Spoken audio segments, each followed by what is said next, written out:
My baby me late, baby me wait now, baby me late, baby me wait now. What a baby, my baby, baby me wait now.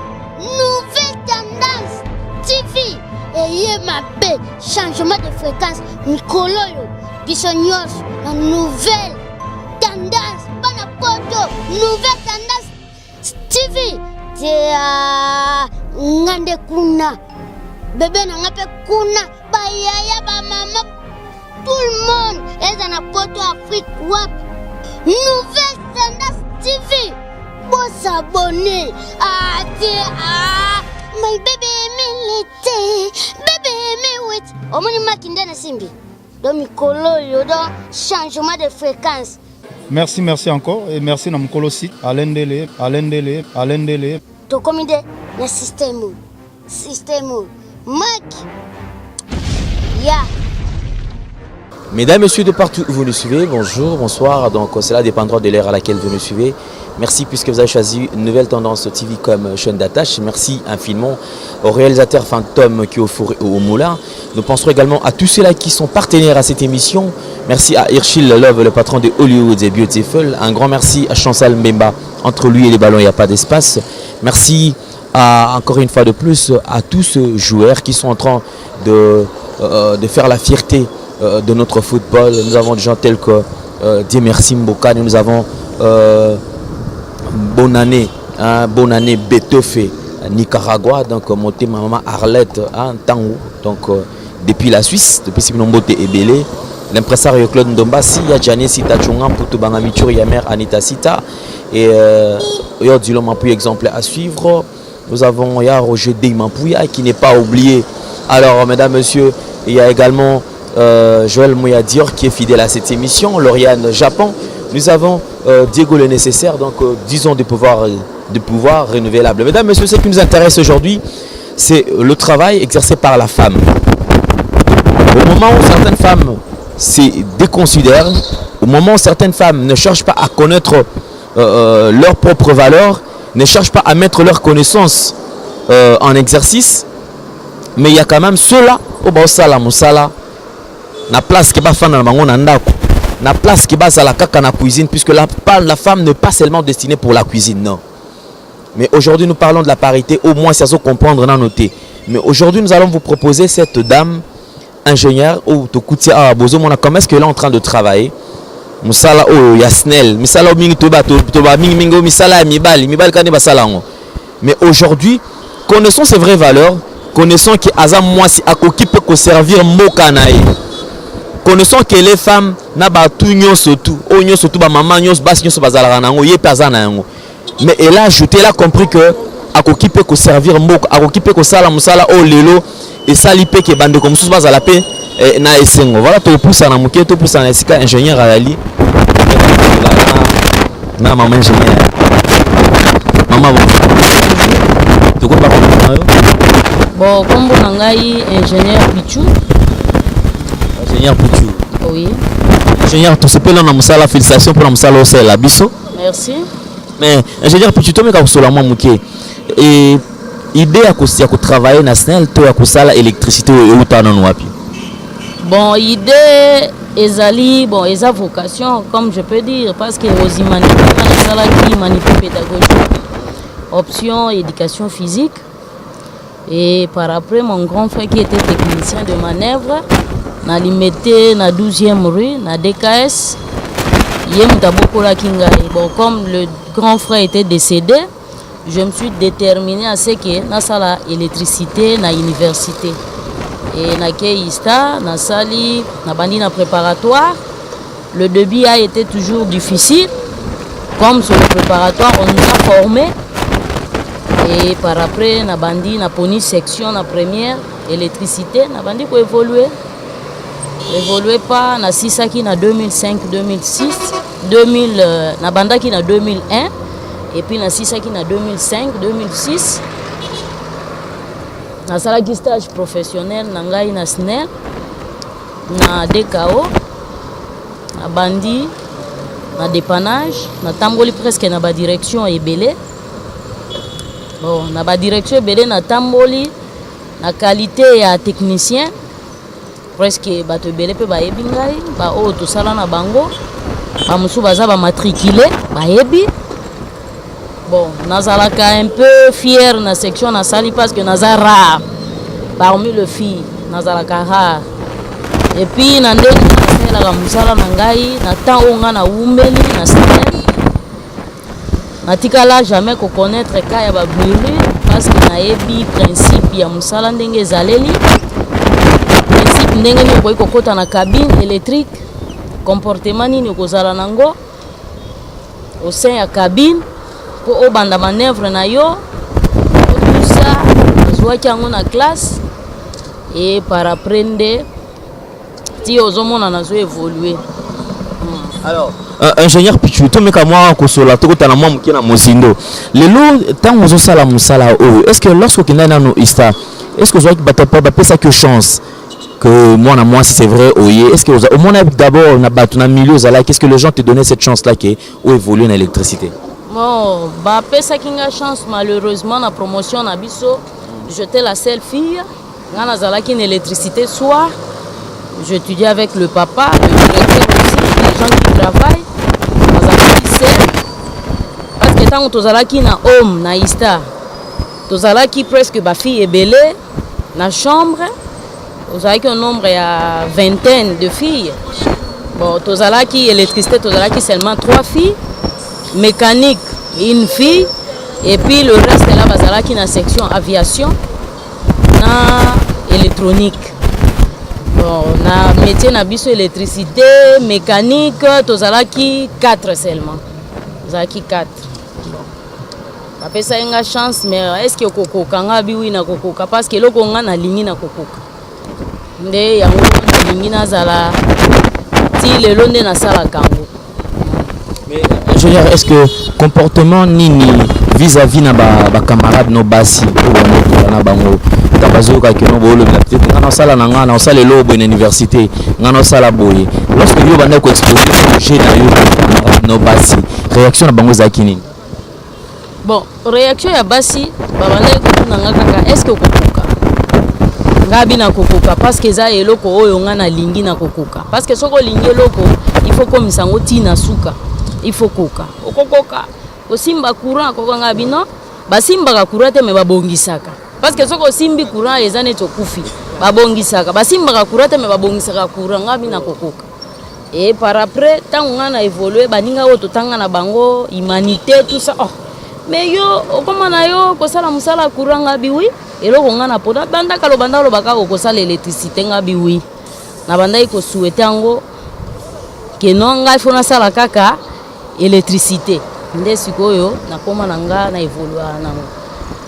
OK, merci ingénieur Pichu. Est-ce que vous vous sentez fier lelo ya ko servir mboka na yo ningo zo sala boye lelo place mo moni ni tia to moni ezaki ya rozika pena mais ba bengi yo oye ko intervenir pour na ko alimenter ba plusieurs avenues awa pour na redépanner que courant ezonga.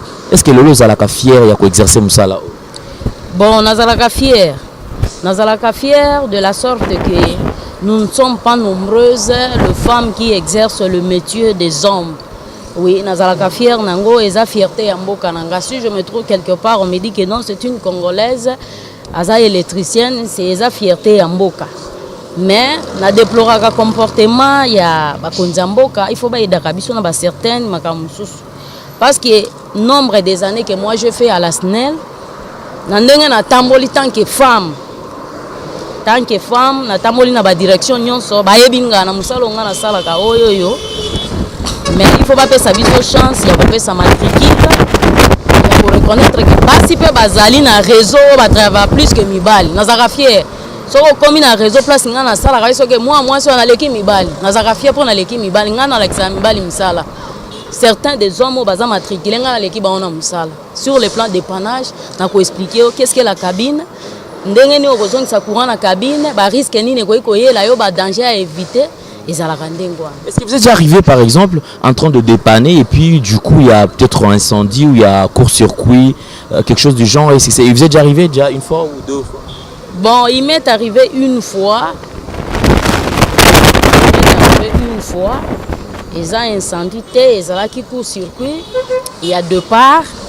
L'exercice qui travaille toute la journée. Il y a deux parts. Il fallait na sala, abonner, insister. Non, tokola la molilité, nous n'avons non maman.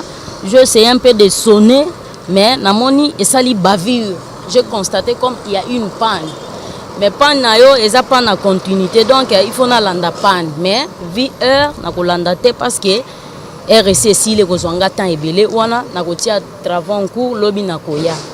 La maman a insisté, na kei na sonné départ.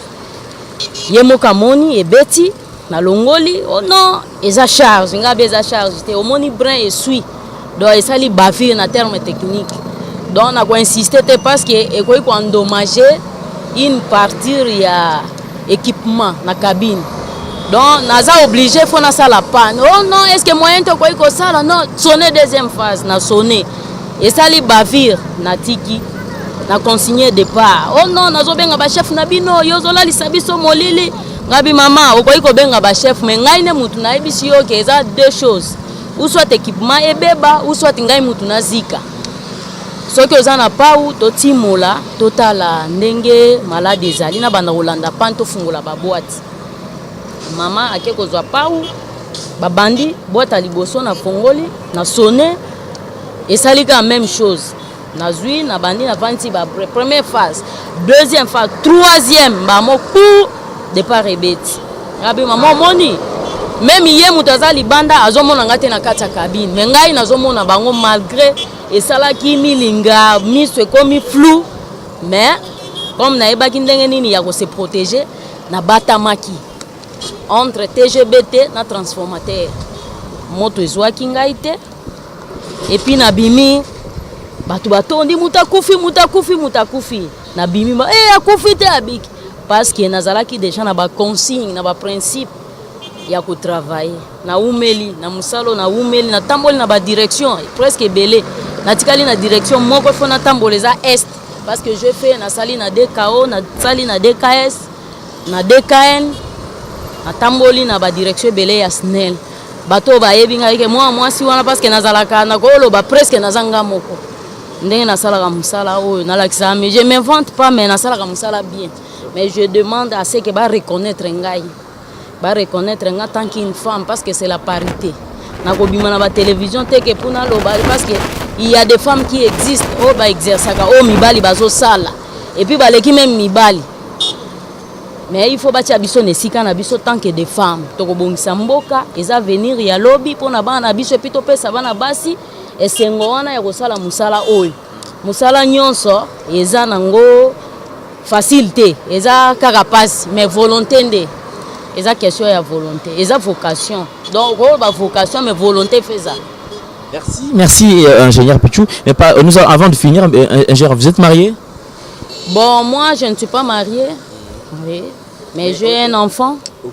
Vous avez un enfant. Est-ce que c'est facile peut-être est-ce que mon bali à vivre nayo, est-ce que c'est aussi facile que avant de déranger par rapport à musala non sala rabo puisque les musala mibali nengo zolo ba. Bon, mobali a quoi qui ko déranger, bon, je ne refuse pas à quoi il ko déranger, mais naza toujours moi ça za na place naé, mobali pas za na place naé. Oui. Ça c'est bien. Alors merci. Alors nous sommes arrivés pratiquement à la fin. Nous avons reçu pour vous mesdames messieurs ingénieur Pichou. Ingénieur, je sais qu'il y aura beaucoup de gens qui auront besoin de vous, qui auront besoin peut-être de vous soutenir, qui auront besoin peut-être yako contacter yo. Je ne sais pas, vous avez un numéro de contact, comment est-ce qu'on peut vous joindre? Oui, on peut me rejoindre, mon numéro de téléphone c'est 081 21 51 39 3. Voilà, plus que Batouazé Belé Libanda ou Hollanda, plus 243 81.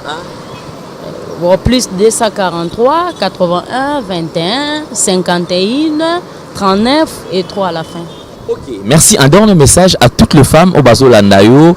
Bande konyo sami bali batutu o bazuli baku ya Rolanda à travers émission na biso nini okiko ebisa bon surtout mingi be bande obasi na bon na ko ebisa bande ko basi que musala o eza facile ezate toujours il faut que se donner peine là où il y a la volonté makamnyon se ko kende liboso ba se décourager te métier ya mibali comme ya basi ezalaka te métier nyonso oyo mobali akoexerce mwasi aza capable ya koexerce yango soki aza na volonté akoexerce akozala na volonté wana epuis parcours ya vie na ye ekozala malamu mingi. Oui, c'est ça. Merci beaucoup, ingénieur Pichou. Mesdames, messieurs, nous sommes arrivés pratiquement à la fin. Nous disons encore merci au réalisateur comme nous avons toujours dit que nous changeons un peu de cap. Aujourd'hui, nous avons reçu pour vous ingénieur Pichou. Et alors, vous avez vu comment est-ce qu'elle est en train de faire le dépannage. Vous qui êtes femme, ne vous sous-estimez surtout pas. Prenez conscience puisque vous pouvez aussi faire comme elle. Prenez son exemple. Et alors, nous sommes arrivés pratiquement à la fin. On dit un grand merci à tous nos partenaires. Donc encore une fois de plus, merci Nabino Batopé, service de confiance. Nous avons Hollywood Beautiful, qui est une société de beauté qui va voir le jour du super des temps de Hirschi Love, que nous saluons. Et Bande Kobaza et Belé, il y a Simon Bidi Is Cash. Nous avons Anton Bengani, le roi de Madrid. Nous avons il y a Freddy Mal tous ensemble. Il y a Doudou Kiakona Grenoble. Bande Kobaza et Belé Bolandara émission Nabiso Oyo. Et puis, il continue à soutenir Bandeko, puisque Moussa les hommes, Roger Deyman peut continuer toujours à soutenir ce genre de personnes. Comme j'ai toujours dit qu'il n'y a pas de ce métier. Alors, vous êtes Congolais, vous êtes maman, vous êtes papa, prenez conscience et puis travaillons dur enfin que Mbokanabi Lobby et Keneli Bosso. Alors, on se fixe rendez-vous pour le prochain numéro de cette émission. Portez-vous bien. Bye bye. À la prochaine. Ciao.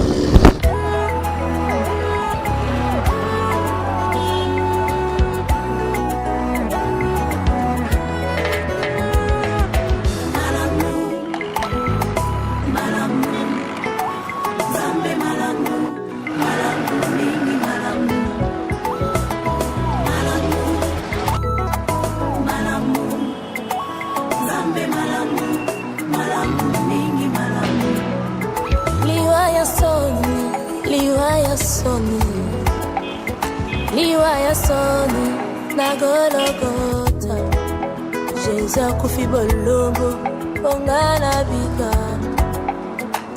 kufi bolombo bongana bika, bika moyo baluka kate ezalise na yo Yesu, bika moyo baluka kate zalise na yo Yesu, eya noe ya mituna nyonso zalise na yo Yesu, eya noe ya mituna nyonso zalise na yo Yesu, yo yo yo Yesu, yo yo yo Yesu, yo yo yo Kudisaneza mambuani mulangala wanyeye zambalone